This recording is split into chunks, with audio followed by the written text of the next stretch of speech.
دغه ناسته چې د لوګر د امنیه قومندانۍ د عقیدتي مدیریت له لوري په لاره اچول شوې وه، پکې د ځایي مسؤلینو ترڅنګ دیني علماو د مشورتي شوراګانو سلګونه تنو غړو ګډون کړی و. ورته مهال مسؤلینو د مشورتي شوراګانو په ارزښت او د دوی په واسطه د علي قدر امیر المؤمنین حفظه الله تعالی د 18 ګڼې فرمان عملي کېدل مهم وبلل او زیاته کړه چې د اسلامي امارت مسؤلین هیوادوال ته د خدمت په برخه کې له هیڅ راز هڅو مخ نه اړوي.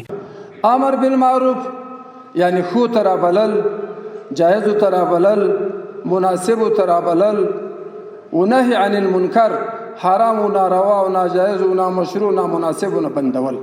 د نظام مشر او اداره او ولس دا ټول سره لازم و ملزوم دي. دا به زه درته وایم که چیرې مجاهدین اداره ولس نه وي او که چیرې ولس نه وي یوازې اداره وي، دا خپله اداره په څه طریقه باندې چلی شي ولس نه وي، دا سره لازم و ملزوم دي.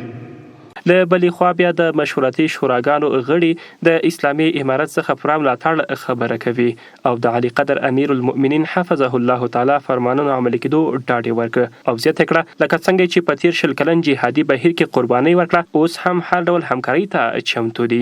د دې اطمینان درکو درته یاد مې زده کړه چې دا مسلمان دي، دا به د اسلام سره وي، دا به وشي ورسره بیخي مطمئن وسو.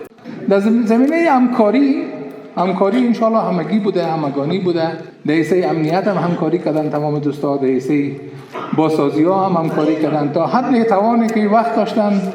انشالله این همکاری ها شده و در آینده هم این ما باشون وعده میدم که میشه. د لوګر د ځایي مسؤلینو په وینا د اسلامي امارت له بیا ځلې واک ته رسیدو وروسته 80 مشورتي شوراګانې په مرکز او ولسوالیو کې جوړې کړې دي چې د دغه ولایت زرګونه تنه اوسېدونکي غړیتوب لري.